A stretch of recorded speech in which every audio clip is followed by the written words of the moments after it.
হঠাৎ দেখা রবীন্দ্রনাথ ঠাকুর। রেলগাড়ির কামরায় হঠাৎ দেখা, ভাবিনি সম্ভব হবে কোনো দিন। আগে ওকে বারবার দেখেছি লাল রঙের শাড়িতে, ডালিম ফুলের মতো রাঙা। আজ পরেছে কালো রেশমের কাপড়, আঁচল তুলেছে মাথায়, দলন চাপার মতন চিকন গোর মুখখানি ঘিরে। মনে হলো কালো রঙে একটা গভীর দূরত্ব ঘনিয়ে নিয়েছে নিজের চারদিকে, যে দূরত্ব সর্ষে ক্ষেতের শেষ সীমানায় শালবনের নীলাঞ্জনে। থমকে গেল আমার সমস্ত মনটা। চেনা লোককে দেখলেম অচেনার গাম্ভীর্যে।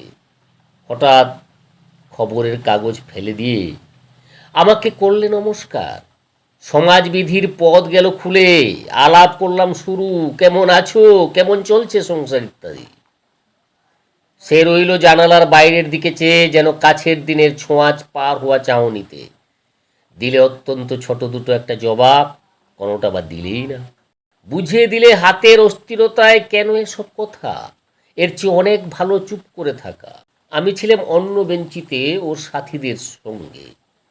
এক সময়ে আঙুল নেড়ে জানালার কাছে আসতে মনে হলো কম সাহস নয়, বসলুম ওর এক বেঞ্চিতে।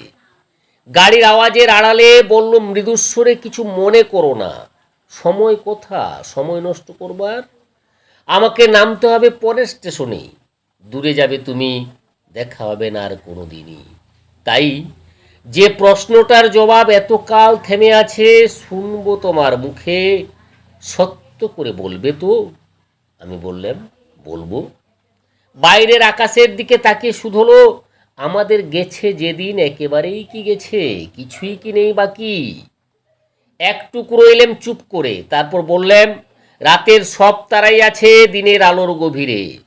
খটকা লাগলো, কি জানি বানিয়ে বললাম নাকি। ও বললে, থাক এখন যাও ওদিকে। সবাই নেমে গেল পরের স্টেশনে, আমি চললাম একা।